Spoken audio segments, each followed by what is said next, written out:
Please face the Buddha. Let us half bow to the Buddha. Please be seated. Just a very brief introduction of Venerable Dr. Hui Feng before we start tonight's talk. Venerable Dr. Hui Feng is the Vice Abbot of Foshan Monastery, Taiwan, and also Assistant Professor at Foshan University, where he teaches Buddhist studies. Venerable Dr. Hui Feng completed both his Master's and PhD at the University of Hong Kong in the specialization of Buddhist studies. Tonight's lecture is the final and second half of the Dharma series on the treatise on the Great Perfection of Wisdom. Venerable Dr. Hui Feng, please.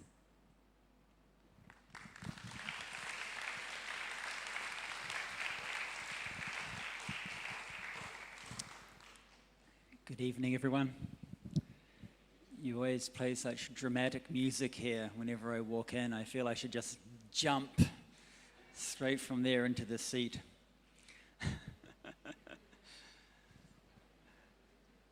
Vice Abbots, Venerable Miao Mu, other venerables, dear friends from Buddha International and other friends, students, good evening to everyone. I'd like to welcome you along for our second public talk, but actually the fifth of my classes here in Singapore on the Great Commentary on the Perfection of Wisdom. Thanks for joining us.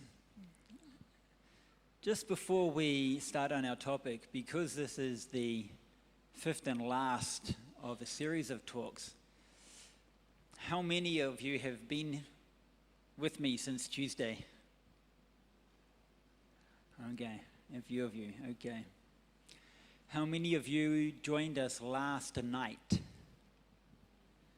Okay, quite a few, okay. Who of you are in the wrong place? You were trying to go somewhere else and you're trying to go to another temple and you accidentally walked in and now you're too embarrassed to leave. Okay, good, no one, and that was lucky. It's a bit awkward, isn't it? Okay, so our topic for tonight, as we've just mentioned, is the Great Commentary on the Perfection of Wisdom. It's a very important text. Originally comes from India, but was translated into Chinese about 1,600 years ago, 1,600 years ago.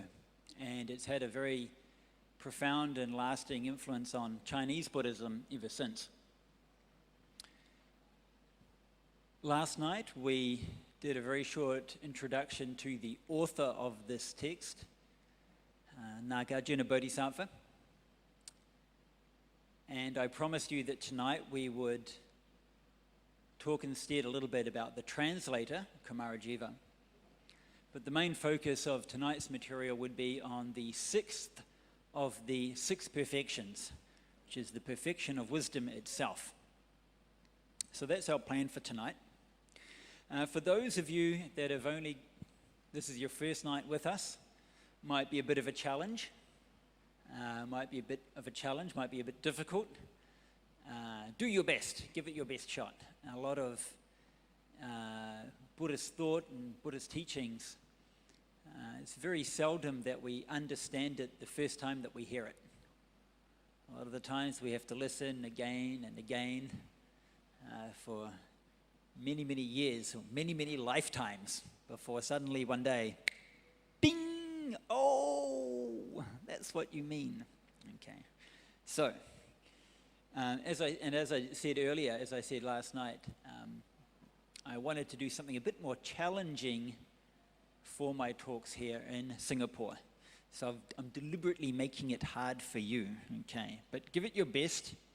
We've got to challenge it ourselves every now and then. The Great Commentary on the Perfection of Wisdom, also probably better known as Da Zhi Du Lun. Last night we started by first looking at the very beginning of the text. It's a very large text, but the beginning of the text. We talked about how the text, the author, starts with praise, verses of praise, verses of respect. First to the Buddha, then to the Dharma, also to the Sangha, The Buddha, Dharma, and Sangha, the three jewels that make up the core of the Buddhist tradition. And also encourage the audience to listen with a focused mind. So maybe we can just reflect on that. I won't go through the whole thing again as we did last night, but let's just take a moment to think about that, why we are here, to try to study, to learn more about the teachings of the Buddha. So we have the Buddha, his teachings, the Dharma, and also when we come together in a group as a community of Buddhist practitioners, we ourselves comprise the Sangha. So let's just reflect on that for a moment. And last night too, we also talked about the author, Nagarjuna Longshu Pusa, the founder of the Middle Way school of Mahayana Buddhism. And if you recall, he's quite an interesting figure. Many stories, many legends about Nagarjuna. And in addition to giving the traditional story, I also gave perhaps a slightly more modern interpretation on some of those legends. But we're not going to focus on him tonight. We're going to make another step, and we're going to talk for a moment about the translator, Kumarajiva, right? Joma Loshi, who is very well known as one of the four great translators of Chinese Buddhism. Does anyone know? Can you tell me who the four great translators of Chinese Buddhism are? Who's the first? This is the first, okay? That was easy. I give you free question for round one. Okay, the first translator is Kumarajiva. Who's the second great translator? Xuanzang, Master Xuanzang. Okay, who's the third one? Okay, it gets a bit trickier now, huh? 2 out of 2 so far. Who's number 3? Yi Jing, who lived around about the same time as Xuanzang. And then our fourth translator is Bu Kong. Okay, not Sun Wukong, Bu Kong. Okay, who was a translator of many of the tantric texts, the texts of the esoteric school of Buddhism. Okay, so these are the four great translators, but of course there are many other translators as well. What's so special about Kumarajiva? Okay, so let's go and have a little look. Okay, first of all, we can even look at this picture itself. The first picture on the left is just some modern picture from the cover of a book about Kumarajiva. And the picture on the right is a statue. It's a statue which can now be found, I think, in Dunhuang in central China. Now, Dunhuang is not somewhere that Kumarajiva lived for very long, but he definitely passed through that area. He's associated with Central Asia. Okay, so what do we know about this great translator master Kumarajiva, Joma Loshi? Okay, first of all, we've got quite good records because luckily, spending many years in China, the Chinese would always keep very good historical records, which is quite different from the important figures that we have for Indian Buddhism. Because often in India, their histories and the dating are often very, very blurry. But Kumarajiva, having spent time in China, we're quite a lot more confident about who he was. First interesting thing to note is that his father, Kumarayana, was himself originally also a Buddhist monk. He was a Buddhist monk from India. And in his travels, he traveled up from India, up through the area, which is modern-day Pakistan and Afghanistan. In ancient times, Pakistan and Afghanistan were very, very important Buddhist centers. Okay, it might seem hard to think of that now, right? Very different world. Everything's impermanent. Things change. But at that time, this area, called Gandhara, Kashmir, very important for Buddhism, passed up through that area, and then he turned inland into Central Asia and started to travel up the northern Silk Route, right? You all know of the Silk Routes. There were two of them, one in the north and one in the south. Well, if we skip on, I'll show you a map actually. There you go. I don't know if my pointer's going to work. I'm going to give it a shot. How accurate? Okay. Hello. Oh, we have something. Okay, India's down here. And you go up around the Himalayas and you come in here.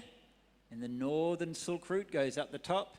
And the southern Silk Route goes on the bottom. And in the middle, what's in the middle?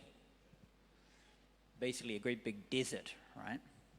So Kumarayana moved up the northern side, and up the top there's a very important city-state called Kucha. He settled down there. He managed to meet the king there. The king was very impressed with him. It was a Buddhist country, and the king wanted Kumarayana to be one of his ministers and provide him with advice. Okay, that's all very well. However, the king had other motives, because the king had a younger sister who wasn't married. So he kind of said, "Oh, Kumarayana, you're such a lovely monk and minister. Here's my sister." Very sweet, isn't she? So Kumarayana disrobed from the monastic life and married the princess, Jivaka. I don't know if that was forced or if that was done voluntarily, but this is what the story tells us.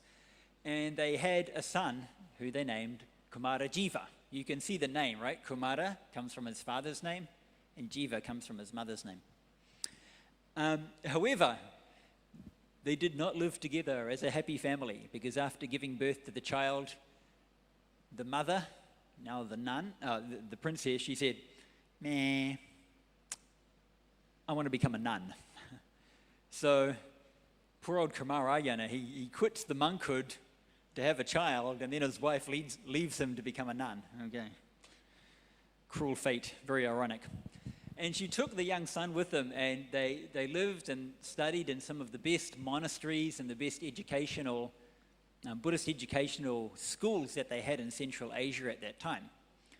And so from a very young age, this young monk, Kumarajiva, received the very best of Buddhist education and studied with the very best of Buddhist teachers at that time. At first, he studied the traditional Agama scriptures and also the Abhidharma, which was at that time very important Buddhist philosophy and Buddhist explanation and so forth. But he also learned all the worldly scriptures. He learned the non-Buddhist teachings. In other words, he received a very, very broad but very comprehensive education. When he was still quite young, he had already established himself as a teacher of the Dharma. And also when he was still fairly young, he encountered some new teachers who introduced him to the Mahayana teachings, which was still fairly new at that time. This is only in the 4th century, right? The 4th century. They were still fairly new at that time. But it seems quite obvious that he derived a lot of inspiration from these Mahayana teachings. And in order to understand these teachings, he studied the works of Nagarjuna, the commentaries and the different texts and treatises of Nagarjuna Bodhisattva, Longshu Pusa. And this became his main philosophy and his own teachings. And it looked like he was destined to become a very important Buddhist leader for Central Asia. That's what it looked like. Okay, so there we go, there's Central Asia. Part of that now is, I guess, in Tibet, and another part is also in Xinjiang and Gansu. But it was not to be. His life got far more interesting. He became quite famous even though he was quite young, and word of his ability and his knowledge spread all the way to the east, all the way to the capital of China, to Chang'an and to Luoyang. Okay, Chang'an nowadays is the city of Xi'an in Shanxi province. And at that time, in the 4th century, Buddhism had been in China for, maybe 200 years or so. But to be honest, most of the Chinese at that time were very, very confused about Buddhism. Okay, very confused. Like, what did it all mean? How do we explain these ideas? And there were so many different explanations, and this person has this theory, and someone else got another theory. But no one had a really good explanation that everyone would think, oh, okay, yeah, okay. This person really understands. And so they thought, hey, why don't we invite Kumarajiva to come along and explain these things to us? And in the process, he can also help us to translate, to continue this process of translation of these scriptures, which had already been going on for 200 or more years. So, brilliant idea. Brilliant idea. So the king at that time got one of his generals, right? General of the army by the name of Liu Guang. Said, General Liu Guang, take your army, go into Central Asia, wherever you find Kumarajiva, and invite him back to the capital. Right? Invite him back. So, yes, sir, I'm on my way. And they set out, a whole group of them. Traveled along the Silk Road there, found where Kumarajiva was, said, on behalf of the king, we would like to invite you back to the great Qin kingdom, and we'd like you to teach the Dharma. And okay, Kumarajiva said, okay, sounds good, all right, we'll spread the Dharma further east. So he went with them and accompanied General Liu Guang back on the way. However, the story gets more complicated. Halfway along the journey home, the king, so the General Liu Guang's king, had been fighting a whole lot of wars. A lot of kings, they like fighting wars, got nothing else better to do with their time, right? I think I'll go fight a war. And he was generally pretty good at fighting wars, but he wasn't having a very good day. And he got beaten at the Fei Shui Zhan. It was a very important battle in the history of Chinese development, Chinese civilization. He wasn't killed at the battle, he was escaping from the battle, and later on he was basically assassinated. And so the news finally got passed back to the General Liu Guang. So originally he's on a mission because the king wants him to bring this Buddhist monk back to China, but now the king is dead. So what did Liu Guang do? Anyone know? Dear students, how good is your history of China? He said, now I'm the new king, ha ha ha ha ha. And he started his own new dynasty. Okay, I'm the king, aha. Great power trip for you. But he wasn't really he didn't really like Buddhism much. So what are you going to do with this monk? Keep him as a hostage, right? I mean, he's a pretty smart guy. He might be useful. So he kept Kumarajiva as a hostage for 17 years. 17 years. Now, he didn't lock him up in a cage, but he definitely wasn't free to go where he was. But sometimes he would ask him for a bit of advice. And one of the stories goes, if I'm not mistaken, he was going into some battle or some adventure, and Kumarajiva warned him not to go, but he ignored Kumarajiva's advice. And by ignoring Kumarajiva's advice, this king, the former General Liu Guang, was killed. So once he was killed, Kumarajiva is finally free. And the other king back in the Qin dynasty said, okay, finally we can go and get Kumarajiva and bring him back to China. So finally this time they brought him not as a hostage, but with all the pomp and ceremony and all the great honors, they invited him back to the capital at Chang'an and requested him to give Dharma teachings and also to translate the sutras. Bit of an adventure. Luckily, I didn't have to go through all that to get to Singapore to give a few classes, huh? Okay. So while he was in Chang'an, as soon as he got there, many of the Chinese Buddhist scholars, because they had also heard of his fame and heard of his learning, they gathered to the capital. And so very quickly there was a very large group of the greatest Buddhist minds in China. They wanted to learn from him, they wanted to help him with his translations, and he had a very large, what we could say, translation bureau. Not just a couple of people sitting in an office somewhere, but a very large space, and done very professionally and very well organized. Now, over the next 12 years, he translated a large number of particularly Mahayana scriptures, such as the Perfection of Wisdom, right? The Bore Bolo Mi Jing, the Lotus of the Wonderful Law, Miao Fa Lian Hua Jing, what else? Teaching of Vimalakirti, Wei Mo Jie Jing, Jing Gang Jing, Mi Tuo Jing, Shi Song Lu. These were the scriptures, the sutras and the Vinaya he translated. And he also translated some of the teachings from Nagarjuna. And these then became the most important and influential texts in Chinese Buddhism at that time. And also in the process, he had many disciples and many students, and many of those disciples, later on, they had their own students and their own students, and they in turn became the starting point of many of the great schools of Chinese Buddhism, such as the Tiantai Zong, Sanlun Zong, right? Even the Pure Land School. They drew a lot of their inspiration from these texts that Kumarajiva translated. And even nowadays, right, these are still some of the sutras that we often chant, right? The Amitabha Sutra, the Diamond Sutra, even the Universal Gate, right? Pu Min Pin is in the Lotus Sutra. So that legacy has been there for a long time. He didn't live to a great age. I think he only lived to about his 50s, though we're not sure when he was born, so we're not 100% sure.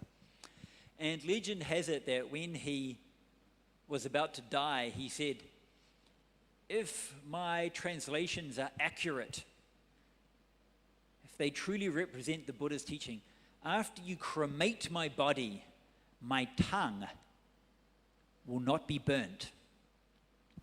And then passed away. Yeah, maybe not that dramatically, I don't know. And of course, they had a very great state funeral service for him because he was, the king, Yao Xing, really had the most incredible respect for him. So it was, massive funeral and great respect. And they cremated his body, and in the ashes, what did they find? They found his tongue. Dun, dun, dun. Okay. It's kind of a bit gross, kind of a bit creepy, like, all these ashes and a tongue sitting there. That's how the story goes. Okay, I don't know, was this true? I'm not sure.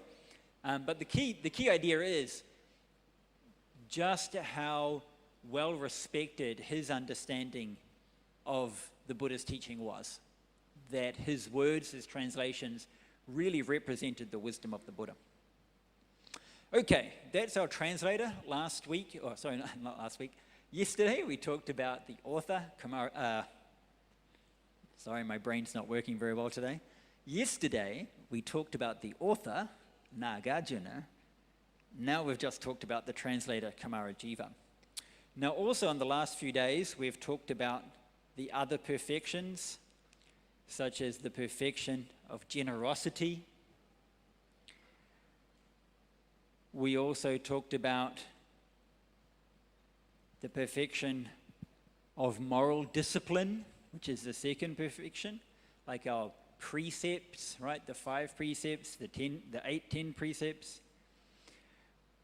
We skipped over the perfection of patience, but the key idea is when we're in trying circumstances, things that might make us angry or frustrated, let's keep calm, not get angry. Don't yell at anyone. Don't hit someone. We then move on into the perfection. Whoa. Sorry, something going wrong with my computer here. We then moved on into the perfection of vigorous effort, right? Really putting in a huge amount of effort into our practice. Not being slack, not being lazy.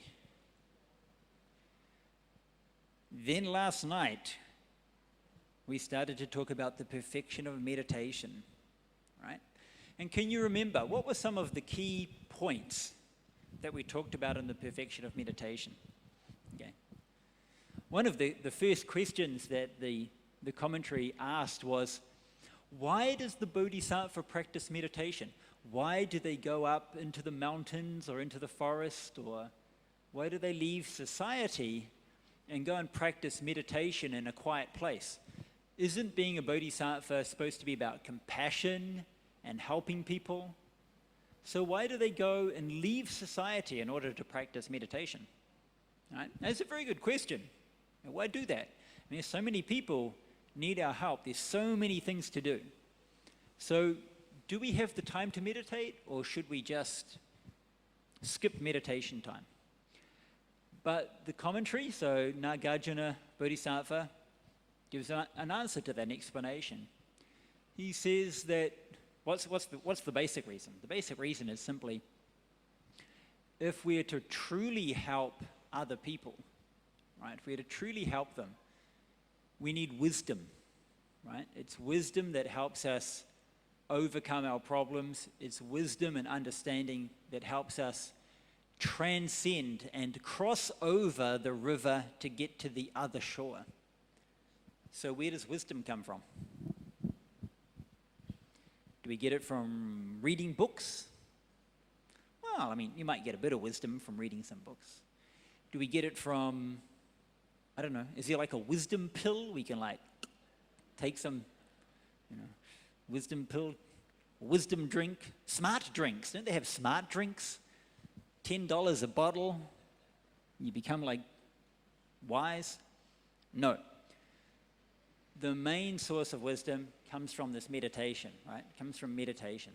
We need to look within. Wisdom comes from within.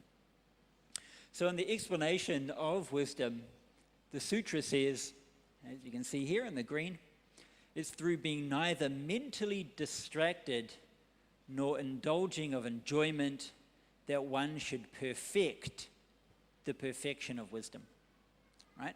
For most of us, what's our problem? Most of us, our problem is our mind is monkey mind, right? Monkey mind. Our mind is like a monkey jumping through the forest. Jump from branch to branch, vine to vine, looking for bananas or tasty food to eat. That's what our mind is like, right? Looking for this and looking for that, trying to get some kind of pleasure, trying to get some gratification. But it makes the mind very scattered, right? The mind's always scattered externally. So it's not calm. And trying to find these desires kind of dissatisfying in the end, right? I just think whatever we get, whatever banana our monkey mind manages to find, it's still not enough. We need a better banana, a bigger banana, a faster banana, right? So that's the first problem. But maybe we can stop chasing bananas and we can calm down for a moment. Maybe we can focus the mind, we have some calmness, some clarity, and we might start to get a bit of satisfaction and joy from meditation, right? Find the body's very relaxed, the mind's very quiet, the mind's very clear. Meditation's very enjoyable. Okay. But what's the second problem? What's the second problem we might find? We might get a bit attached to the meditation, right? We might think, meditation is so good. I think I will meditate instead of going to work. I think I will meditate instead of cooking dinner for my family. Okay. So you might try that. It might not work very well. Okay. Ultimately, for the Bodhisattva, we need to cultivate meditation in order to develop wisdom, but we use this meditation and this wisdom so that we can go back to the world and use that true wisdom to help other people, right? And I think we all know the case. We all know some people that are wise, right? That are wise. You've got some problem. You need some advice. You go talk to them, and they just see things so much clearer, right? And a lot of that comes from that calmness, that inner calmness of a meditative mind. So that's what we looked at last night. Dhyana Paramita, the perfection of meditation. And I promised you at the end of last night, what did I promise you? Finally, we would get to, oh dear, my computer says it's shutting down. Why is my computer shutting down? No, don't shut down. Don't shut down. Don't do anything. Okay.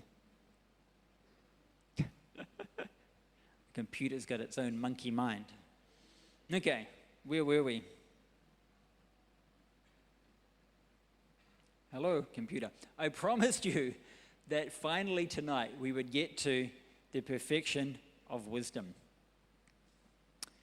And particularly for the youth in Yad, because we've been...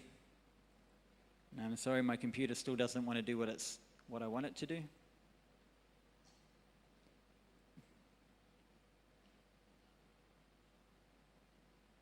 Let me just move along. Because we started, finally we've got there.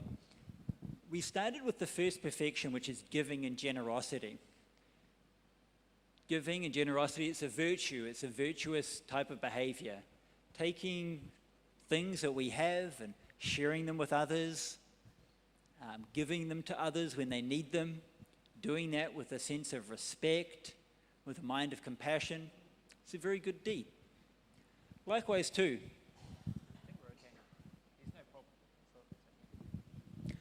likewise too with morals and ethics, upholding the 5 precepts, refraining from violence and greed, this sort of behavior. It's a virtue, it's a very good thing to do. But ultimately, giving cannot lead us to our final goal. Ethics also cannot lead us to our final goal. In Buddhist terms, we say it will lead to merit. Now, merit's a good thing. I mean, don't get me wrong, this isn't a bad thing. It's a good thing. Merit is what brings about happiness, right? What we mean in Chinese, 福德. It basically means happiness. We do good deeds, the result is happiness. To be generous leads to happiness, right? If you're generous, you'll make lots of friends. If you're generous, you'll always find that you have many resources at your own disposal, because other people will always be happy to share with you. I mean, just take, for example, us sitting here. Why do we have this beautiful shrine that we can come and share together? Where does it come from? Because the donors, the supporters of the temple here, Fo Guang Shan in Singapore, have all made a little contribution so that we can build this. This doesn't belong to one person. It doesn't belong to the venerables here. It doesn't belong to me. It doesn't belong to Venerable Master Hsing Yun. Who does it belong to? It belongs to everyone, right? It's shared, it's generosity. And we have this wonderful result. But this kind of result can never bring us to our final goal. The merit, the happiness is also impermanent. One day it'll run out. Right? One day, I hope maybe 50, 100, maybe hundreds of years from now, one day this building will fall apart. Okay. So what can we do? We need to find ultimate happiness. We need to find long-term happiness. This is where we need wisdom. This is where we need wisdom. So, when the text gets to the perfection of wisdom, what does it say? What's the basic definition of wisdom? So we can see here in the green, the sutra says, it is through refraining from attachment to any dharma that one should perfect the perfection of wisdom. Ultimately, we need to be able to let go of everything. And this is, once again, we can see the difference between giving, regular giving, and the perfection of giving, right? So if we talk about giving, we need a donor or a giver, someone to give, a generous person. We also need a recipient, someone that they give to, and we need some gift that the giver gives to this other person. Now that act itself, as I said, is an act of merit, an act of virtue. But it's also possible that the person giving the gift can get attached to that action, right? They might think, for example, oh, see me, I'm so generous, right? I'm such a generous person. And when we think like that, we might want some kind of acknowledgement. We might demand some kind of respect from people. And that, in turn, can become the source of further problems, further dissatisfaction, right? I do so much for you, and you never thank me, right? I know we all feel that way. I feel that way sometimes too, you know. Come on, I did all the stuff. Can't you at least say thank you? And I got to remind myself, right? Oh, bit of wisdom. I need a bit of wisdom here. So this kind of attachment, the core of the problem is what? Me. I think about me. Me. When I have this sense of me, this self-centered view, all my other problems come from that. All my desires or my craving, all my aversion, my jealousy, my pride, all come from the sense of me. If there's no me, what is it that I want? When there's no I that wants, there's no greed, right? This is the core idea that we have here. So finally today, we're getting to the perfection of wisdom. The content of the text that we're going to try to go through, depending on how much time we have. First is a bit of discussion of what we mean by prajna paramita, right? Prajna paramita, bore bolo mi, or bore bolo mi tuo, perfect wisdom. Then, what is the true character of dharmas? Or we could say, what is the truth? What is the true nature of this world that we live in? Because true wisdom needs to see things as they really are. How is this world as it really is? Why is perfect wisdom called great wisdom, right? We often talk about moha, bore bolo mi. Why is it called moha? Why is it called great? Then a bit more discussion about what we mean by wisdom, the Dharma of the Buddhas, and then we start to get into some quite technical material about different ways of understanding and interpreting all the various Buddha's teachings. Yeah, this is quite complicated stuff. We're going to see how far we go. Then we're going to look into the exclusive nature of perfect wisdom as part of the Bodhisattva path. Then finally, some reflections on how to combine wisdom with the other 5 perfections. How do I combine wisdom with giving to make the perfection of giving? How do I combine wisdom with ethics to make the perfection of ethics? And so forth. Okay, that's our goal. Okay, that's what we're going to try to do.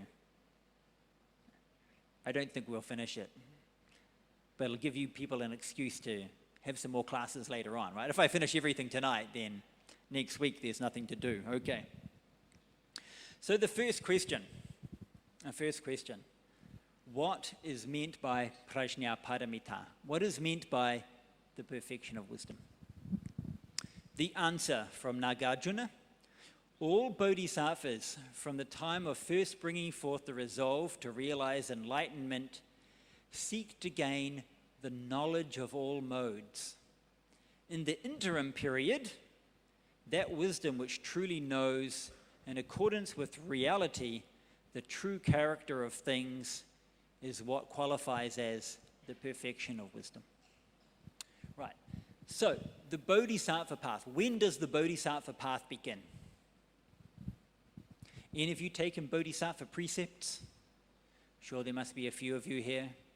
When does the Bodhisattva path begin? Begins the first time that we say to ourselves, we make that thought, in order to help all sentient beings, I want to become awakened. I want to wake up. I want to see the truth so that I can use that knowledge, that wisdom to help others. As soon as we have that thought, ta-da, congratulations, you're a bodhisattva. Okay. Of course, if the next day you think, too hard, well, you're no longer a bodhisattva. So long as you still have that thought, you're a bodhisattva. Okay, so being a bodhisattva doesn't mean you have to look like this guy over here. It doesn't mean you have to look like, it doesn't mean you have to sit up on the edge like this all day long, right? Hey, I'm a bodhisattva. I'm stuck here for years. I can't get down. It's someone who has that intention to become awakened to help other people. That's what we mean by the resolve to realize enlightenment. But when we have that thought, we still haven't become a Buddha, right? Just as soon as we think, I want to become a Buddha, doesn't mean that we already are a Buddha. We've got a long journey, right? We've got a long journey to go.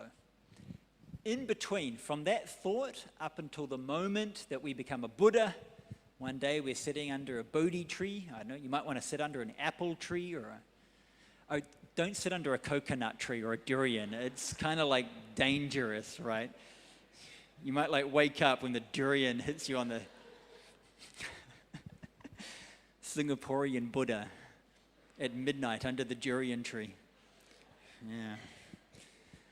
Until that time, in between, all that time in between, the wisdom that you use to cultivate the path, that is what we mean by the perfection of wisdom, right? And then when we become a Buddha, then we know the truth. Okay. So no durians, no coconuts. Bodhi tree, much safer. Okay. So it says here, when the Buddha awakens under the Bodhi tree, or you awaken under whatever tree you want to awaken under, at that time, we know the true nature of things, right? We know the truth. That's what we mean by dharma, right? Fa, the truth. So what is that? What is the true nature of things? So that's the next question. Just what is meant by the true character of dharmas? What does that really mean? So the response is, when each person speaks of the true nature of dharmas, if you ask different people, what's the truth? I say, Venerable Miao Mu, what's the truth? Would you give me your answer? Stephen, what's the truth? And he gives me a different answer. You say, Hui Fong, what's the truth? Then I give you another answer. For most of us, we all give different answers, right? We all give our own kind of opinions about this. So when we're talking about different opinions, we're not really talking about the truth, right? Any opinion you have, any statement, any claim you want to make, I can guarantee you there's some smart ass that can come along and prove you wrong, right?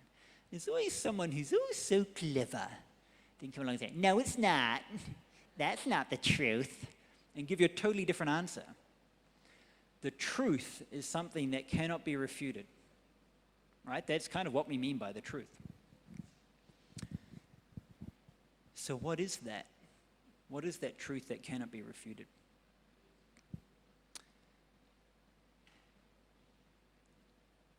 If we look at the second line here, we're going to see a very, very profound concept. This is what is meant by the Bodhisattva's practice of Prajnaparamita. The meaning of this is such that it involves the relinquishing of all intentionally initiated contemplations, the extinguishing of the utility of any words or speech, and the transcendence of all actions undertaken by the mind.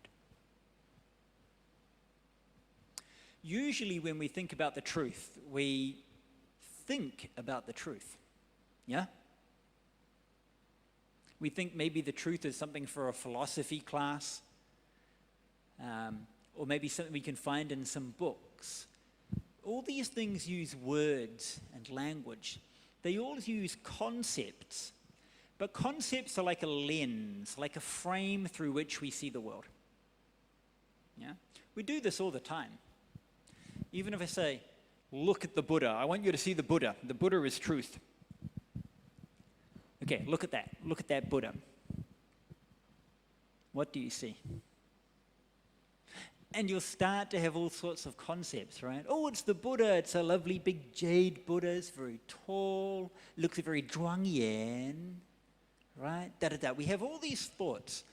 But really, when we're making all these thoughts, when we're having all these thoughts, are we really seeing the Buddha? Or are we just thinking our own thoughts? These thoughts can help us look towards the truth, but in the end, these thoughts will block the truth, right? We'll think of the Buddha's like this, he was born there, and he was born then, or we might say it's a Buddha statue, it's this big, it's this heavy, it's been here for so many years. None of these are the truth.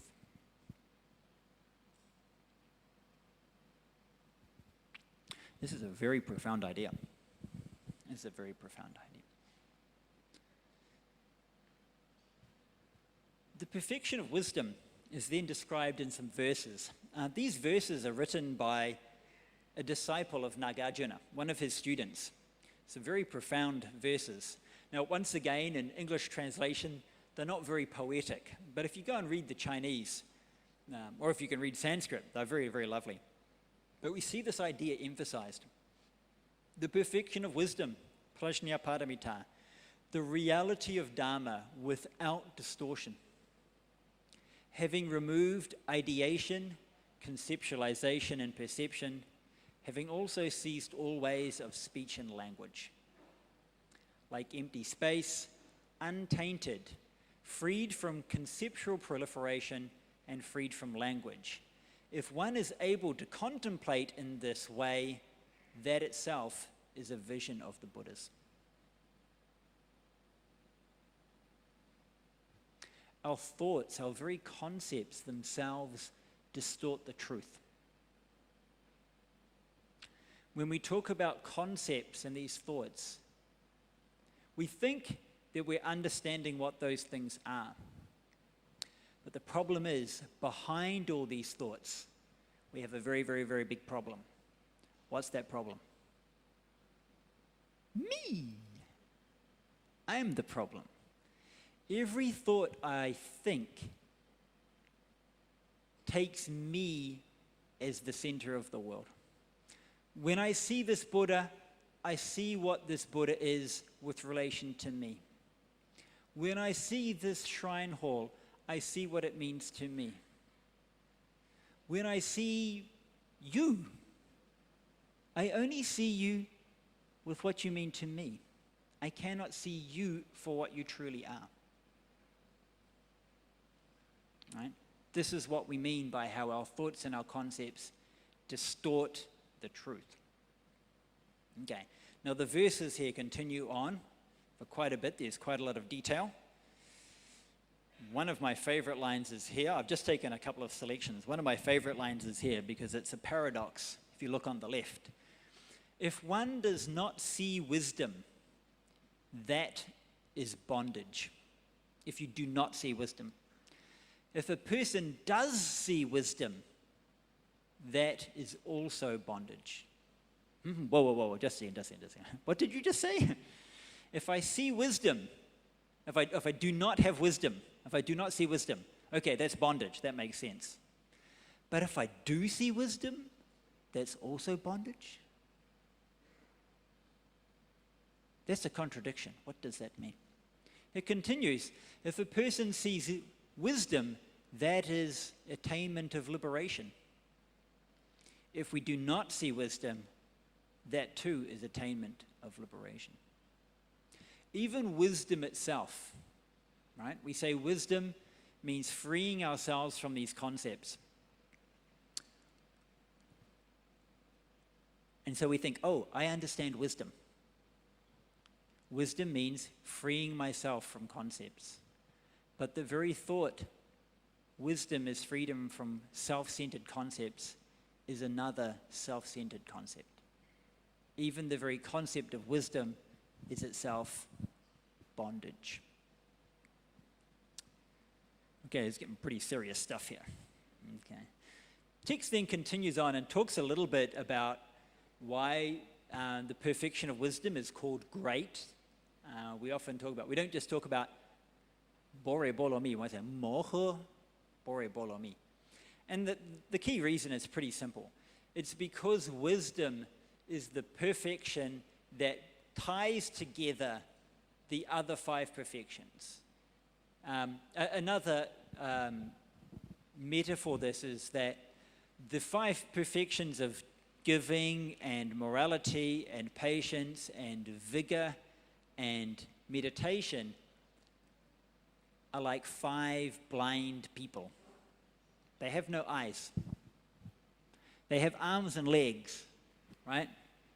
So they can kind of move around, but they can't see where they're going. They have no guide, right? But wisdom is like a guide with clear vision. So the guide with vision can take the 5 blind perfections and lead them along the path, right? But without them, the other perfections will just stumble around. They'll be lost, right? So this is why wisdom is called great. Text continues what is meant by wisdom.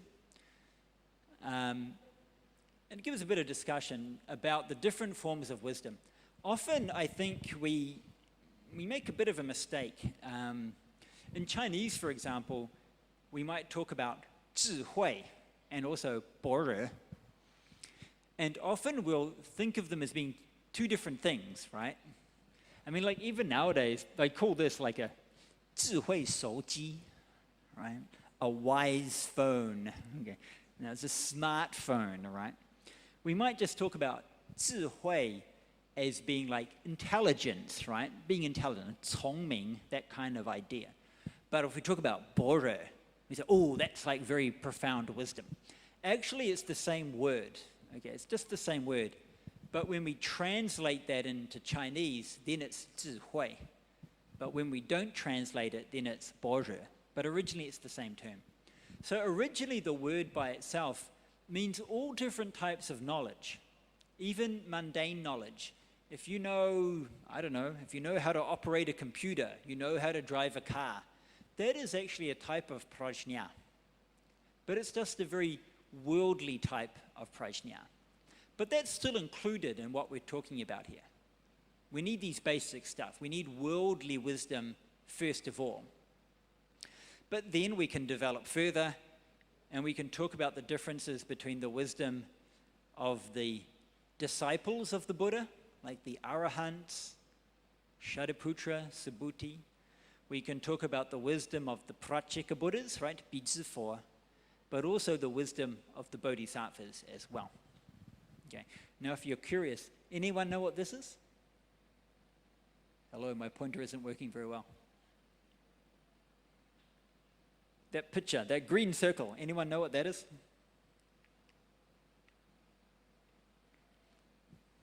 Okay, I think you'll know it. Gate, gate, paragate, parasangate, bodhisvaha. You know from the Heart Sutra? The mantra from the Heart Sutra. Yeah, that's what it is there. So, of course, what we want to focus on here is the highest form of wisdom, the wisdom of the Buddhas. And once again, just a reminder, and we talked about this last night, but it's worth talking about again. One who seeks the path of the Buddha from the time of first bringing forth the resolve to realize complete enlightenment makes a vow. What is that vow? I vow that I will become a Buddha and cross the beings over to liberation, that I will succeed in realizing all the qualities of a Buddha, that I will practice the 6 perfections, that I will smash the hordes of Mara, right? Mo Wang, right? As well as all the afflictions, all my greed and anger and my jealousy and my pride. I'm going to destroy all of these things. I will gain ultimate knowledge and realize the Buddha path. Finally, attain full nirvana as a Buddha, right? So once again, that's the reminder of the starting point. The Bodhisattva then continues to practice in accordance with these vows. And along the way, there are then 2 types of wisdom that the Bodhisattva requires. One of these is called the wisdom of general characteristics, and the second type is called the wisdom of specific characteristics. So when we talk about general characteristics, let me just find a random example. Okay, if I ask you, what is this? Can you see here? What is this? Okay, don't worry, it's not a trick question. Don't worry. What is this? Okay, it's a flower. Okay, what can you tell me about this flower? It's kind of a light greeny yellow color. What else? We might say the color, we might say where it comes from. Anyone know what kind of flower this is? No one knows. Okay. Even our worldly wisdom isn't very good, huh? I can't tell you either. So all these different things about this flower. Okay, now what if I say, what's this? What's this?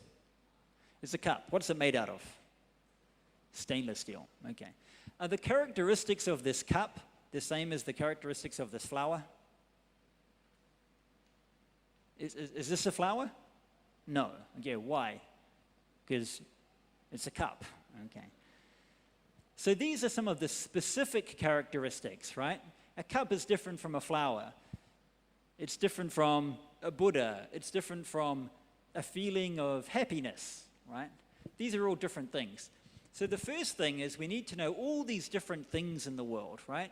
They're all different. They've got different characteristics.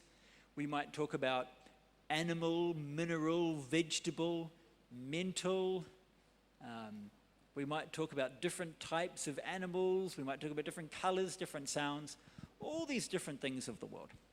But what if I ask you, what does this cup and this flower have in common?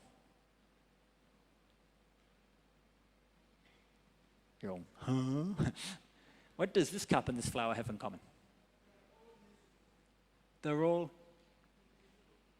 visible. Visible. Okay, yeah, good. That's very good. That's excellent, actually. They're both visible. They're both material things, for example. If I say, you know, I have a feeling of happiness, is a feeling of happiness visible? Well, no, because it's a feeling, right? So these have common characteristics. What does this cup, this flower, and a feeling of happiness have in common? That's a bit more tricky, huh? One, they're all impermanent. Yeah? They're all conditioned. They have different causes that bring them about. So if we talk about, for example, being yellow, not everything is yellow in this world, right? If I talk about being made of stainless steel, not everything is made of stainless steel. But if I talk about being impermanent, suddenly we're talking about common characteristics or general characteristics of many things, right? Are you impermanent? Yes. Are you a flower? No. Okay. Is this shrine made of stainless steel? No. Is this shrine impermanent? Yes. Okay. So this is one of the starting points of the Bodhisattva's type of knowledge. Not just the specific characteristics of things, but also the general characteristics of things as well. Now, when it comes to all these different characteristics and qualities of things, we can see lots of teachings about these in the Buddha's teachings.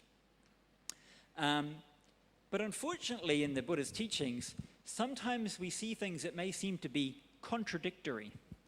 Sometimes, for example, the Buddha will talk about impermanence, but sometimes he will also talk about permanence. Sometimes the Buddha might say, all conditioned things are suffering. But then sometimes the Buddha will talk about happiness. So how do we understand all these things? We've got all these different points of view and all these different contradictions involved.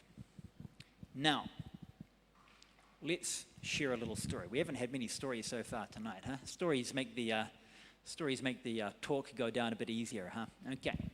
So this story is one of my favorite Buddhist stories of all times. Okay, it's one of my favorite stories of all times. And I actually have to often use this story when I meet some smarty pants people, and it's a lot of fun. So the story is about a monk called Mahakostila. Mahakostila was the uncle of Shariputra, right? We've all heard of Shariputra, Shirley Fu, right? Shirley Zi. And he was super, super smart guy. Their whole family were like some of the smartest Brahmins in India at that time. And he was very super smart, and he was very proud of being very smart. And he had a younger sister, that was Shariputra's mother. And whose name was Shari, right? So his little sister was called Shari. And he used to be smarter than his little sister. But when his little sister got married and became pregnant, suddenly Shari became like super, super smart. And when they would get into arguments and debates, she would always beat him. And he really didn't like that. He really didn't like that. It's like my sister beat me in a debate. And he suddenly had a strange thought. He thought, I know why. She's pregnant. And Shari's husband was also another very, very learned scholar. And he thought, oh, the child, she's pregnant with a child. It's not actually her brains, it's this baby. The baby in her womb is like so smart, it's making my sister a genius. Okay, well, what's going to happen when she gives birth to this kid? This kid is going to kill me. They're going to destroy me. No way, no way, no way. Right, I can't take this, right? He was very proud of his intelligence. So he went on a mission. He went on a mission to go and learn all the philosophy of ancient India. He said, I'm going to study all the classical texts. I'm going to become the best debater in the whole of India. And when he said that, a lot of people laughed at him. They said, come on, you can't read all that stuff. There's so much philosophy. There's no way you can do that. And when people said that to me, he got even more angry. He was like, I'm going to do it. I don't care what happens. And he made a vow. He made a vow that as long as he studied, and this is such an ancient Indian style vow, that he would not cut his hair and he would not trim his fingernails. Any of you university students thought of that one before? When I say that, I'm not going to cut my hair until I graduate. Actually, unintentionally, I basically did that. I had, so I just told the story so many times, I've only thought of it. Before I started university, I had a haircut. And actually, to the time I would have graduated, I would not have had a haircut. But I got stopped because I got a very big head injury. And in order to stitch up my head, they had to cut my hair. My hair was very long at that time. I kind of looked like this guy. Okay. So, but I didn't have long fingernails, okay, don't worry. So he made this promise that he wouldn't study. And he went and he studied everything, and he really did become this incredibly brilliant philosopher. And he would just go around and get into arguments with people just so he could beat them in arguments. But because he knew all this philosophy, he also knew, and so he got this name. They called him Long Nails, like long fingernails, Dirganaka. That was his nickname. And he had a really fearsome reputation. But because he knew philosophy so well, he knew that, if the person he'd argue with would say A, he could use not A and beat them. But if he met someone else and someone else said not A, he would use A and beat them. So he knew that any position, any concept you have, he's always got some way to beat you in an argument, right? So finally he got ready, he's like, okay, I'm ready. And it took many, many years. And he thought, oh, yeah, I'd better go back. Originally I studied this so I could beat my sister and her child, my nephew, in debate. So he finally went back home and he went and found his sister. Hey, Shari, I'm back home. Hey, big brother, how's it going? Nice haircut. Love those nails. Okay. And he said, okay, where's your son? Where's my nephew? I'm going to have a debate with him. I've never met him before, but I want to have a debate with him. I want to show him that his uncle is smarter than he is. And he says, well, actually, your nephew has become a disciple of Shakyamuni. And he thought, no way. I can guarantee I'm the smartest person. The only person who's almost as smart as me is maybe you, my dear sister, and maybe your son, my nephew. No one else is better than me. Who is this Shakyamuni guy? He said, well, he's so he went off to find the Buddha. And he was so angry. He was like, no way. There's no way that anyone in my family would become someone else's disciple. impossible. This guy must have used some magic or something, got him into some cult. So he finally got to where the Buddha was, and he found that at that time, Shariputra was the Buddha's attendant. So the Shariputra was standing behind the Buddha, fanning him. And when Dighanakha saw this, he was like even more angry. Like, how can someone in my family be someone else's like attendant? And he was like furious. So he just went straight up to the Buddha. And started a bit of a debate. And he just came up to the Buddha, and he had to use his best argument, right? He had to use his best argument. And he said, I don't accept any point of view. I do not accept any philosophy. Take that. What you got? Come on, bring it on. So he's trying to get into a fight with the Buddha, like into an argument. I don't accept any philosophy. And the Buddha probably just smiled to him. That's nice. Do you accept the philosophy that you do not accept any philosophy? So it's like saying, I don't believe in anything. And you say, do you believe that you don't believe in anything? Ooh. So you can imagine everyone else standing around the side saying, ooh, that's a good answer, right? That's pretty clever. And poor old Dighanakha was like, oh, I've never had anyone say that to me before. And you're in a really difficult position. What are you going to say? I don't believe in anything. You say, do you believe you don't believe in anything? So you've got two options, right? What's your first option? You say, I do believe that I don't believe in anything. But then it's just a contradiction, right? You just contradicted yourself. So you lose, game over, do not go into round 2, don't win the prize. The other option is to say, I don't believe that I don't believe in anything. So that's the better answer, right? Okay, I'll say that. So he said, no, I don't even believe that I don't believe in anything. Take that.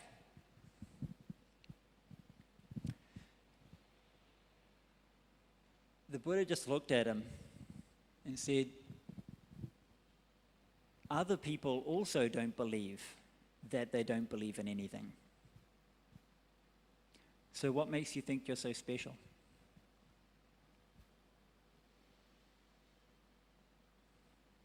Why are you so arrogant? Why are you so proud of your views?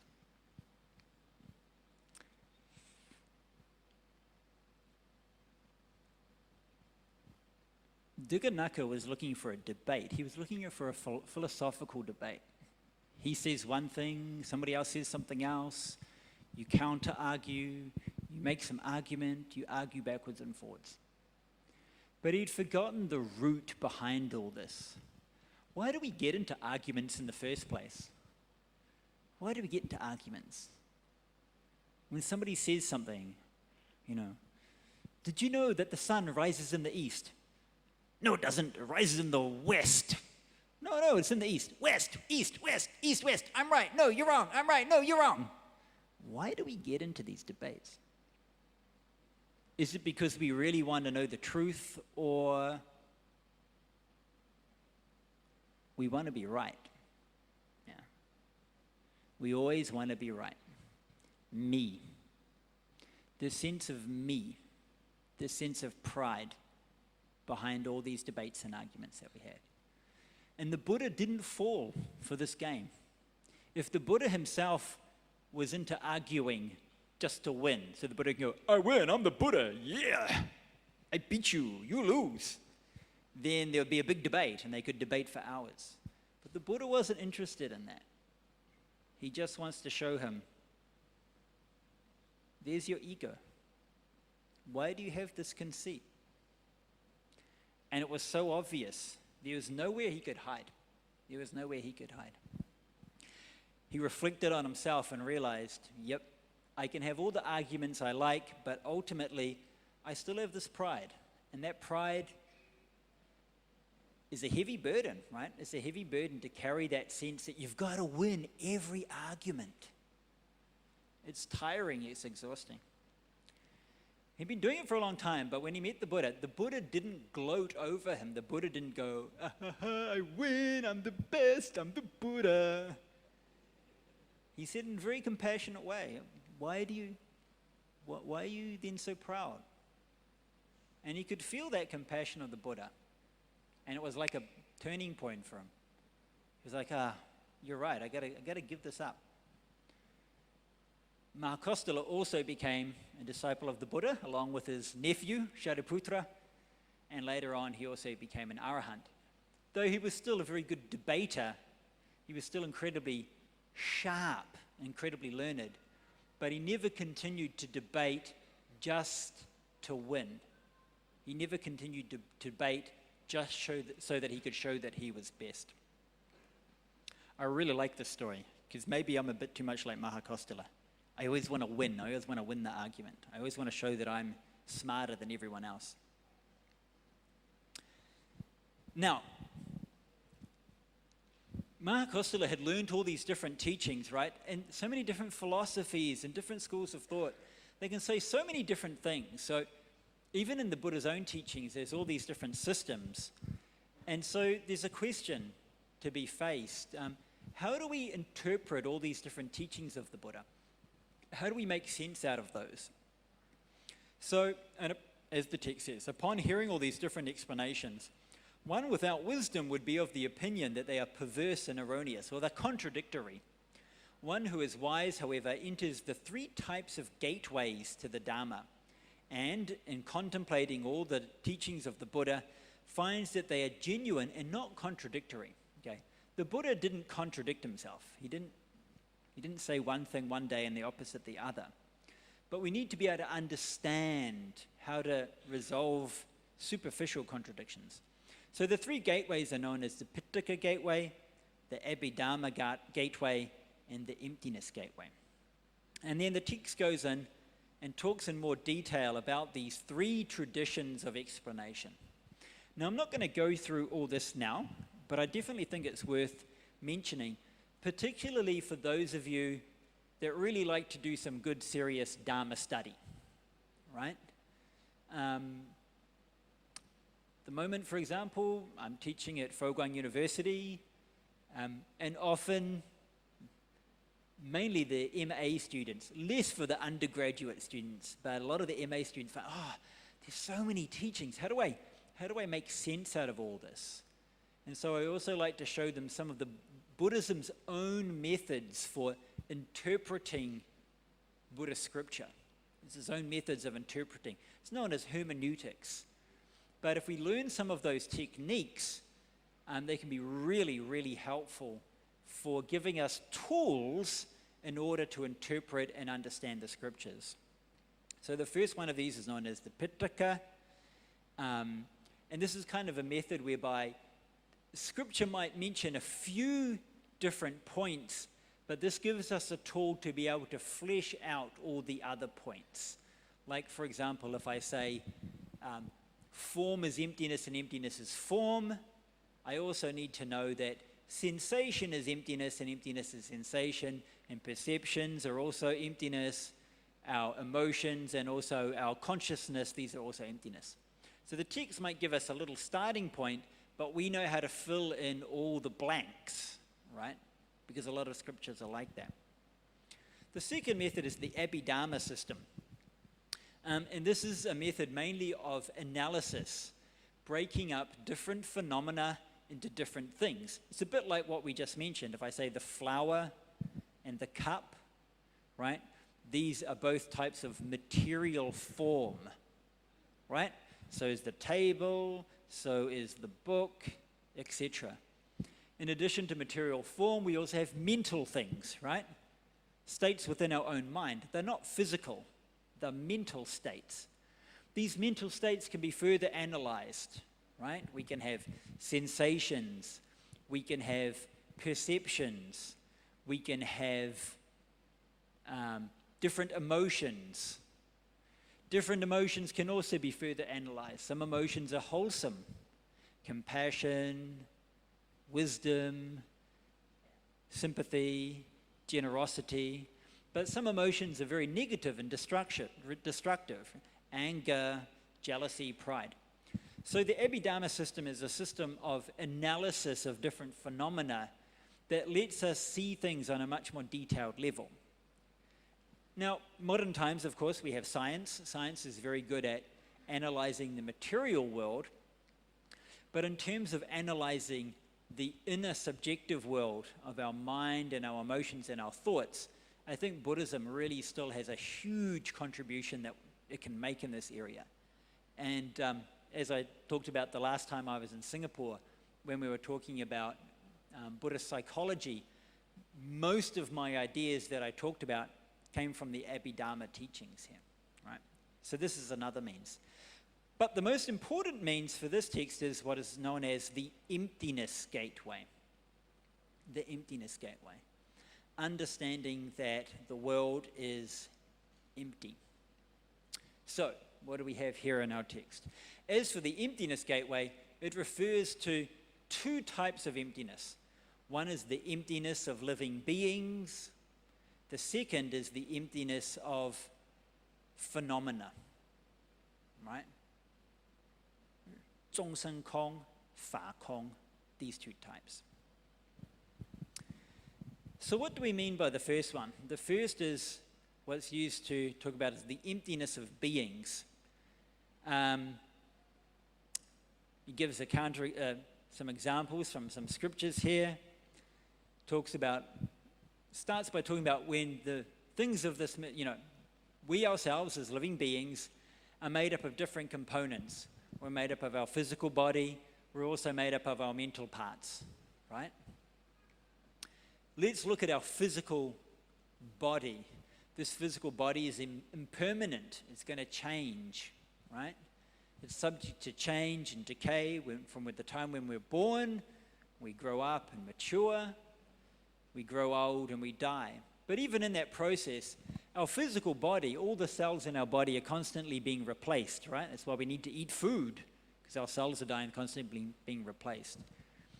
So within this physical form, none of it is something enduring. It's not some enduring self.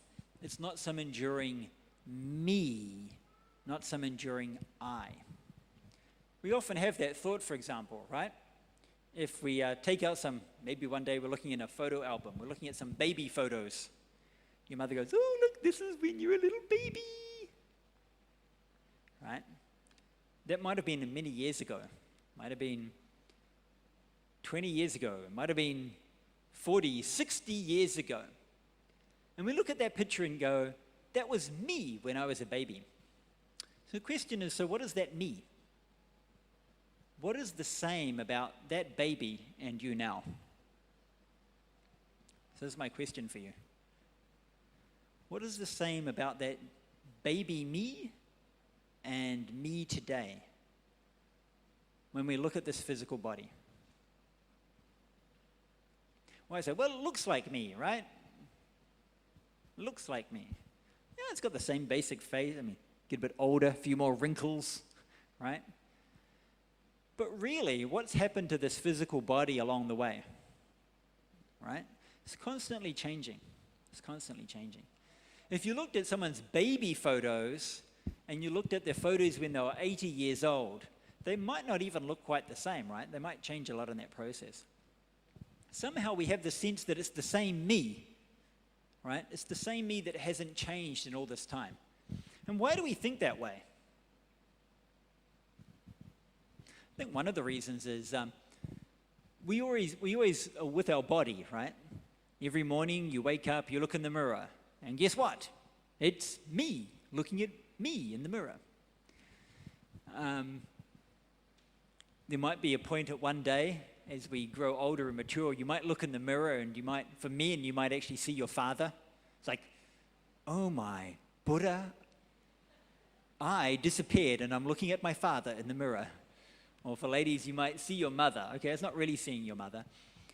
But what's going on there is Day to day, the change is a tiny, tiny change. So we don't notice it. We don't see that we're changing. But if we compare it from 10 years, 20 years, 50 years, 100 years, the change might be very big. But still, we think, it's still me. I've changed, but it's still me. Right? So the first thing to realize is, well, what is really that me? All these cells of this body are changing, right?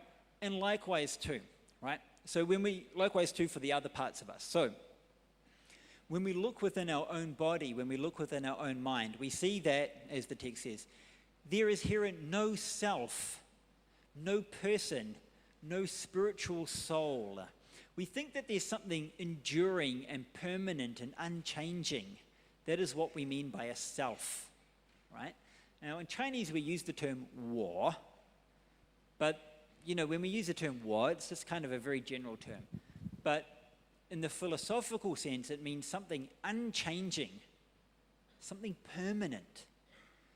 That means that the baby that was born all those years ago and the person that sits here now is still the same me. 20 years from now, 50 years from now, it will still be somehow the same me. But when we reflect on this with wisdom, we think, well, what is it? What is that thing that doesn't change? Have you ever thought about this question? We say, me, I. What is that me? What is that I? There is no person who goes from this life into the next life just a constant stream of causes and conditions and causes and conditions, going from moment to moment, day to day, month to month, year to year. This body today is the cause for my body tomorrow, but it's not the same body. The body I have now is the basic cause for my body next year, but it's not actually the same body. Likewise, my thoughts today are the cause, the basic foundation for my thoughts tomorrow, but they won't be the same thoughts, right?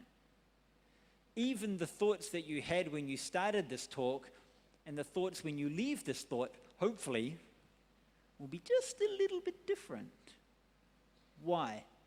Because there's these constant causes and conditions changing every single part of us. So where is this eternal me? Where is this unchanging me within this process? That's a very profound question. So the foolish common person pursues reality by chasing after names. Well, you might say, well, look, I will prove to you. When I was born, my name was Joe Smith. Look, it's on my birth certificate. It says Joe Smith. And guess what? My name tag today says Joe Smith, therefore I'm the same. I haven't changed, right? Joe didn't become Bob. Smith didn't become impermanent and change into Brown. So I'm the same person because my name is the same name. Last year I called myself me, and today I still call myself me, therefore I must be the same me, right? But these are just names. The thing for that can change. I mean, sometimes there's a joke that people make, There's an old cleaner sweeping the floor, and the boss comes in and asks the cleaner and says, we're doing a stock take. Just wondering, how long have you had that broom? He says, I've had this broom for 20 years. The boss says, wow, that's a really durable broom. You've had the broom for 20 years. That's amazing. He says, yes. I only changed the handle 4 times and changed the head 5 times. But I've had this broom for 20 years. So have they really had that broom for 20 years? No, it's not even the same broom. It's been constantly changing all that time. But we do the same. We think, my name is still the same me, therefore I haven't changed. Every part of us has changed. And every part of us will change. This understanding is the understanding of the emptiness of sentient beings.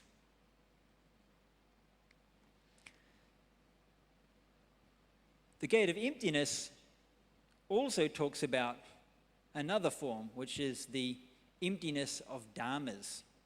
Now, it gives another explanation here, which is slightly more technical. I don't know how much time we've got for this. But let's just reflect on it for a moment. One of these texts is one of the texts that might say, okay, actually thinking about it, we don't have much time. Let's just continue to skip ahead.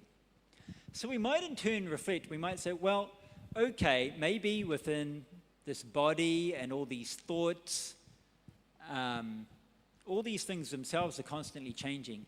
But even, for example, the atoms, the physical stuff that makes up my body, okay, these are still solid, real things, right? Maybe there's no Hui Feng, but that's just a name. But this body, all these atoms and all this physical stuff that makes up my body really does exist. Okay. So the text goes on and talks about more detail about this. And when we talk about the physical body, I think even a modern physics point of view has a pretty similar point of view to Buddhism. You know, many years ago, they used to think that the physical world was made up of atoms, right? This idea that we can reduce the world down to atoms, and atoms were these irreducible particles that make up the world. And we even have the idea, they used to have the idea of the conservation of mass, that all the physical matter in the world stays the same. It can never increase or reduce. It might just change form, right? You can take atoms from over here and put them over here, turn them into something else. I can take the atoms from food, for example. Whenever I take food and I eat the food, those atoms from the food get reconstructed in my digestive system and reconstructed back into the new cells of my body. Yeah? Now, it's kind of an interesting question. At what point does the food stop being food and start to become me? Have you ever thought about this? I mean, do you look at a hamburger and go, hi, me, it's Hui Feng, the hamburger, because this hamburger is going to become part of me. Have you ever done that before? Of course, you won't say Hui Feng, you'll use your own name. Have you ever done that before? And it's something, here's me, and here's the hamburger. And you start to eat the food, and it gets all chewed up. When it's in your stomach, it's kind of like all disgusting and gross, right? When you vomit food, it's like, ew, that's horrible. But it's that same vomit that actually becomes part of our own bodies. At what point, right, when it's not part of me, it's disgusting and gross. But as soon as it becomes part of me, it becomes the most precious thing in the whole world. Don't touch my body. Don't harm me. I must protect my body at all costs. When did that happen? When did that crossover point happen? It's kind of strange, isn't it? Even thoughts, right? We might talk to someone who might have some new ideas or some new concepts. Even think about when we start learning Buddhism, right? Different Buddhist thoughts. At first, when I think of Buddhism, I'm thinking, whoa, that Buddhism is very strange. It's got all these weird ideas and these strange teachings and concepts. And we keep listening to it for a bit longer, get a bit of interest, learn more, ask some questions.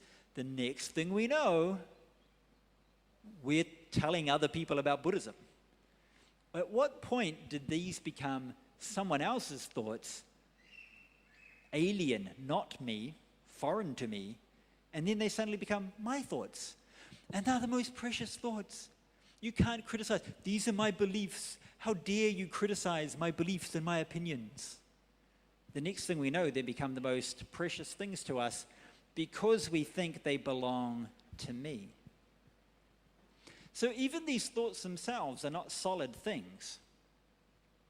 Just like this body, atoms aren't solid things. You can break it down. You've got protons, neutrons, electrons. You've got subatomic particles. You can break them down further. The deeper they go into the physical world, the more they find that there's nothing there. You can just break it down further. It becomes something else, something else. Even with our thoughts, usually our thoughts are so solid in our minds. When we sit down and meditate, our thoughts take a very different quality. They become like clouds. You know, from a distance, clouds look very solid, right? You look at a big, beautiful, fluffy cloud. It looks so solid, right? And hard, like you could take a bite out of it or cut it up. But when you get closer to a cloud, or like you're flying in an airplane through a cloud, where is it? Where's the cloud? It's kind of everywhere but nowhere. You can't get a handle on it. It breaks apart. So even these parts, we might say, well, this isn't me because this is made up of the physical matter and it changes, and this, made up of my thoughts and my emotions, and they're always changing. So none of them is a permanent me. But even the physical matter itself, when we dig into it and we try to go in and try to get our hands on it and find it, physical matter, we can't even find that. We can't even find our thoughts. This is what is meant by the emptiness of dharmas. Okay, now I've given a bit of a summary there rather than following the text. This is another little story about someone else who tried to debate the Buddha. However, I don't think we've got enough time for this. Okay, our time is already pretty much running out. Up until this point, okay, we can say that this teaching of emptiness is one of the core ideas of wisdom for the Buddha's teachings. We may get attached to things. This is a flower, this is a cup. Only when we see their specific qualities. We might take a step back and say, well, this is just physical matter. It's made of atoms. This is also physical matter. It's just made of atoms. And we might take a further step back and just say, actually, if I really dig into this, at first we say, this is not a flower, it's a flower. And then we say, it's not a flower, it's atoms. Then we say, it's not even atoms. Likewise, I say, this is a cup. And I get attached to the cup. You disagree with me, I'll have an argument with you. But we start to go close and we realize, actually, this isn't even a cup. It's just a bunch of atoms arranged in some way. But if I go further still, I can't even find those atoms that make up this cup. We take then that thought and that philosophy and turn it back to ourselves. At first I think, me. This is Hui Feng. I'm like this and I'm like that. And it's actually kind of a bit embarrassing when you give a talk on this, and at the start of the talk they go, today we'd like to introduce you to our speaker, Venerable Hui Feng. He's this and he's that and he's this and he's that. And then I'm saying, no, there is no Hui Feng. There's no Hui Feng. You can't introduce me. Okay, it's a bit of a contradiction, but I think you understand the point. We reflect on ourselves in various ways. I'm like this, I'm like that, I'm tall, I'm short, I'm black, I'm white, I'm happy, I'm sad. All of these things, right? We break it down and realize and see there is no self in this. It's empty of a self. It's empty of this permanent, enduring thing, which I call me. Now, at this point, there's still a big danger. What's the danger? We might have a little bit of an understanding. I'm finally understanding what Buddhism means by emptiness. It means that there's nothing permanent. There's nothing that I can call me or my own that's not controlled by or not dependent on something else. Emptiness. I understand emptiness. Okay, the first problem is I understand emptiness. As soon as we think I understand emptiness, guess what? Haven't got it. Wrong. Game over. You're out. But we might even think emptiness. We might become attached to emptiness. And we might go around telling everyone, they might say, hey, can you help wash the dishes? Everything's empty. Right? So, did you do your homework? Mom, homework's empty. You can't find homework. It doesn't exist. And you're like, that's the last time I bring my kids to Venerable Hui Feng's Dharma class. Okay. We become attached to emptiness. We become attached to emptiness. We might start using it as an excuse for doing all the wrong things or for not doing what we should do. Now, there's another funny story here that's worth mentioning. It's just a short little parable. It's quite a short story. So this is the story of a man from the countryside, a real country bumpkin, right? Very uncultured and growing up in like a little thatched hut from a farming community. And, you know, the most sophisticated thing he's ever seen is like a wheel. To him, wheel is like the most amazing technology in the world. And he has the opportunity to go to the city one day. And of course, he goes to the city and he's like, wow, the city is like some other universe, you know. He's a real country bumpkin out of place.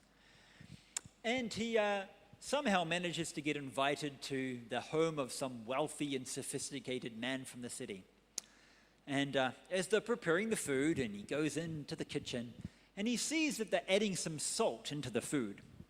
He says, well, what's that? And he says, oh, it's salt. We just add it to the food.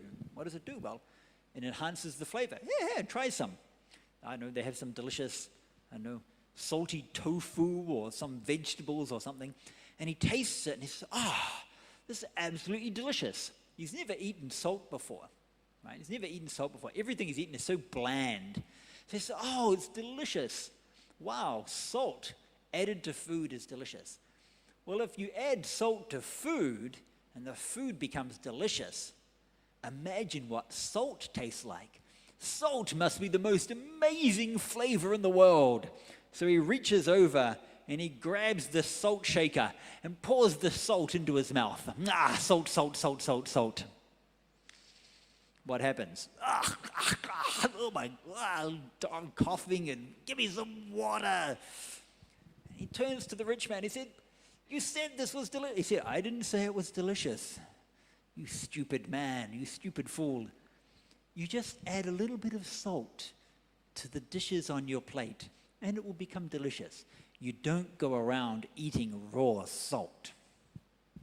Okay, so don't eat your fries like that, okay? You'll give yourself heart disease. Well, you won't even be able to eat it. So what's the moral of the story? All right? We don't use the idea of emptiness to say that we don't need anything else. I don't need to wash the dishes because they're empty. I don't need to do my homework because homework is empty. What we need to do is this. We need to do the dishes. But realize that, guess what? The dishes are empty. The person washing the dishes is also empty. The act of dishwashing is also empty. We need to do our homework knowing that homework is empty. The person doing the homework is also empty, right? So is the teacher. So is the grade I get from my homework. So are all these things we need to do. So emptiness is something, that understanding and that contemplation is something that we put into all the parts in our life when we engage in the perfection. So let's really quickly skip on to the end. I'm going to skip through a few pages here. And we get right back to the bit at the end. How we use the perfection of wisdom, emptiness, in order to fulfill and perfect the other 5 perfections. Now, I particularly like this picture. I don't know, have you ever felt this way before? You know, come on, inner peace I don't have all day. You know, particularly if you want to like meditate or do something, right? Oh, I will sit down and meditate and everything will be calm and peaceful. And of course you sit down and the old monkey mind is like going around and you're like, mind, sit still, be calm, be calm, be calm, I tell you, be calm. And of course the more anxious you get, then your mind just gets on, you get all upset. And the next thing you know, you're getting all angry about meditating, right? I don't have all day, right? It's a self-centered view. So the question is this: is it essential to cultivate the other 5 perfections, and after that, then you understand the perfection of wisdom? Or is it possible that you can cultivate a couple of the other perfections and then succeed in realizing the perfection of wisdom? So in other words, what's the relationship between our practice of giving, morality, patience, effort, and meditation on one hand, and wisdom? Do we need to do all of these to the full before we can have wisdom, or not? So the answer is, with respect to the perfections, there are two types of cultivation. So you can do it both ways. For the first one, within a practice which corresponds to and accords with a single perfection, there are contained all the other perfections within that. So this way is, we might be engaging in one practice, but we can actually include the other practice in that. So for example, okay. So for example, if we want to give a gift to someone else, right? We think, I'm going to give a gift. When we're giving that gift, we're first of all doing the perfection of giving. How do we give the gift while also practicing morality? Okay, well that's quite easy, right? So long as at that time we're not hurting others or transgressing against others, we're doing it with a moral and ethical state of mind, we're also practicing ethics at that same time. We could also be giving, say for example, while also practicing patience, right? You might give a gift to someone and they might say, oh, thanks, but this is a pretty horrible gift, right? So normally what we do is get like angry, right? So we also need to practice patience when giving. We can practice giving while practicing vigor. Practice with, do it often, dedicate time to it. So in this way, practice with a single mind, practice with a lot of focus. So in this way, we can practice one of those, but we're combining the others within that action at the same time. The second approach, in paragraph 2, accords with the time and, as appropriate, specifically cultivates a given practice. One practice then takes the name of the one which currently predominates. So this is to say, at that particular time, while we might be practicing all the perfections, but what's the main one that we're doing at that point, right? I mean, if we sit down to meditate, at that time, we're also upholding morality, yeah? Because when we're meditating, we're not harming or hurting anyone, we're not lying, we're not being abusive with our language. But of course, the main focus at that point is also is just simply on meditation, right? So give us a couple of examples then.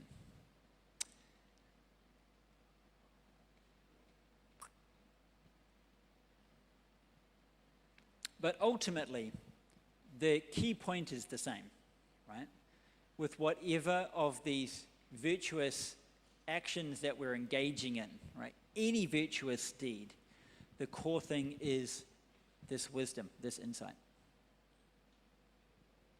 Any action that we're doing with a self-centered view, okay, so it gives an analogy here, right? Doing good deeds and doing bad deeds. When we do good deeds and we do bad deeds, we do these often with a sense of self. And in some ways, this is like eating good food and bad food, but the good food has a kind of poison inside it. And the bad food also has a kind of poison inside. Even if we're doing wholesome deeds with a self-centered view, it's like having a delicious chocolate cake that's been poisoned with a rat poison. Pretty scary, huh? But what it means is, while on one side, it tastes delicious, delicious chocolate cake, but that self-centered view still keeps us trapped. It means that that action will always lead to dissatisfaction. The chocolate cake tastes good, but in the end, it's going to lead to a poisonous, painful response. Of course, if we do evil deeds, that's like having bad food with poison. Okay, so that's even worse. We don't want to talk about that. In both cases, neither of these should be eaten. Wisdom is removing the poison. Wisdom that combines with virtuous behavior is like the delicious chocolate cake with no poison. It tastes good and it's fat-free. Okay. So, our time is running out. As you know already from the last few days, I've got so many slides in this PowerPoint that we could talk about it for many years. I was hoping to tell you a very fun story about the Buddha meeting a bunch of cowherds, some Indian cowboys. It's another one of my favorite stories. But we don't have any time. Okay. So I'm going to have to wrap it up at this point. But the key point in this story, I'll give you a very brief synopsis. There are a number of cowherds. And in India, they're very poor people. They just look after the cows. They're not learned. They don't have any education. And they had this opportunity because they used to prepare milk and cheese for some learned scholars who used to go and talk to the Buddha a lot. And one day they said, oh, why don't we arrange for you cowherds, you shepherd boys, to go and meet the Buddha, and you can ask him some questions. And they said, okay. And then they all sat around and said, well, what are we going to ask the Buddha? We spend all day looking after cows. We don't know anything about religion. We don't know anything about meditation or anything spiritual or religious. What are we going to ask him? You know? So, oh, I don't know. Why don't we ask him about how to herd cows? Yeah. And you know what? He won't know. We'll ask the Buddha about how to herd cows. And he won't know because he's like a prince and he's like a religious guy. He doesn't know how to herd cows. Yeah, that'll be fun. Okay. So they went and visited the Buddha and they asked him about how to herd cows. And the Buddha gave them an answer and he said there are, I think, 11 ways, 11 key points in how to herd cows. And he talked about all these key points and then he linked all these key points into how to practice the path, how to go about one's religious practice. He combined these worldly teachings, something very mundane and very down to earth, about how to put that into practice as a guideline also for spiritual practice. So I also really like this story, mainly because it just shows that combination, like we're saying, the various virtues and wisdom. How do we combine those together? And I find that this is one of the reasons why I really like this text. A lot of Buddhist scriptures or commentaries are very philosophical, but also very, very dry. I mean, even today's talk has been pretty dry compared to the last few days, but it's also got a lot of rich stories. It's got a lot of practical information in it as well.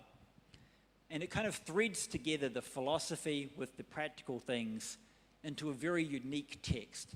It's got stories, it's got songs and verses and poetry, it's got philosophy, it's got jokes. It's got all these things kind of mixed in together. So in the last few days, my time has been short. My idea wasn't to let you know everything about this text, but to give you a bit of a taste for it, right? A little bit of a taste for it.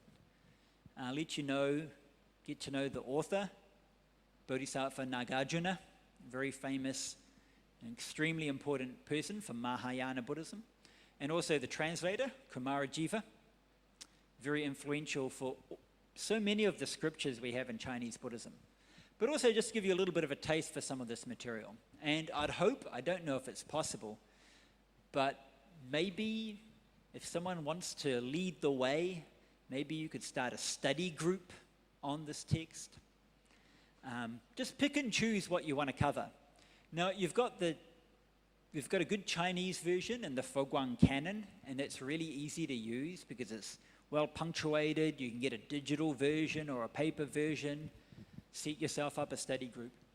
But also at the moment, our translation center, our Foguangshan International Translation Center in Los Angeles, is making a translation of this text into English. So I think the first volume, there'll be many volumes, the first volume should be out maybe this year or next year. It'll take quite a few years, but maybe you could get one of those first volumes and take it as a focal point for a study group, how you want to organize that. You might want to find one of the venerables to lead the way, or one of the Dharma teachers, the Tanjiangshi. Take turns at reading chapters. Pick and choose. Find the stuff that you want. Find the stuff that makes sense to you and something that you can get some enjoyment out of it. And my job is just to kind of 抛砖引玉, right? Throw out some bricks to attract some jade. Generate a bit of interest in what I think is a really important text for Mahayana Buddhism and also for humanistic Buddhism. So thanks for coming along. I've gone well over time tonight. My apologies for that. So thank you for your patience and your generosity. Please rise. Please rise. Let us bow to Venerable Hui Feng. Thank you, Venerable Hui Feng, for your very engaging and humorous lecture. Please bow to the Buddha. Let us once again thank Venerable Hui Feng for his very wonderful lecture tonight. I'll see the truth and I'll see the light. It's so pure in this holy night. Rejoice, we celebrate this day. Rejoice to all on this great day. Everlasting peace and everlasting bliss. Yeah, yeah, to sing this Buddha's praise. Thank you everyone for being here tonight. So before you leave, we have a few announcements here. First of all, a reminder for the workshop participants. The final lesson with Venerable Hui Feng tomorrow is at 9 a.m. at the conference room. So if you have signed up for the workshop, please be here at 8:45 at the conference room. You can proceed to level 3 to join Venerable Hui Feng for a conclusion session for today's lesson. For those of you who have filled up the survey form, you can pass the survey form to youths dressed in red who will be standing in the center as well as the door. The third announcement is that before you leave, we would appreciate that everyone help out to actually clear out the chairs as well as put on the cushions for tomorrow's Dharma service. Thank you and have a good night.